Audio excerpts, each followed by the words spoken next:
Bonjour et à tous et bienvenue sur Josh Crée. Aujourd'hui, je vais vous dire les définitions des languages de HTML et CSS. La prochaine fois, on va parler de comment ça marche les langages. Vous prêt?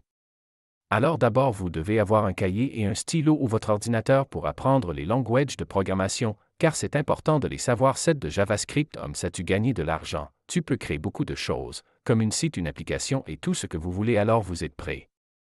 On y va, ça commence, mais d'abord abonnez-vous d'autres leçons sur les programmations. HTML, qui signifie Hypertext Markup Language, langage de balisage hypertexte en français, est un langage de programmation utilisé pour créer et structurer des pages web.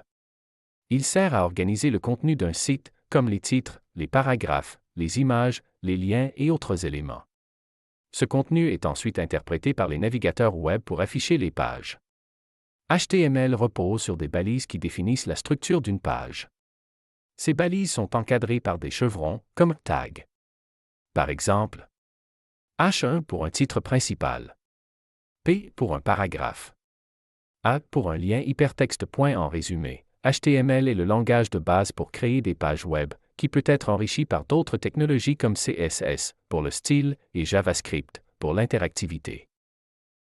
CSS, Cascading Style Sheets, ou feuille de style en cascade en français, est un langage utilisé pour définir le style visuel d'un site web. Alors qu'HTML est utilisé pour structurer le contenu, comme le texte, les images, les liens, CSS permet de contrôler l'apparence de ce contenu, comme les couleurs, les polices, les marges, les espacements, l'alignement, etc. Avec CSS, tu peux, par exemple, changer la couleur du texte, modifier la taille des polices, ajouter des marges ou des bordures autour des éléments, disposer les éléments de la page, comme les images, les sections, de manière flexible.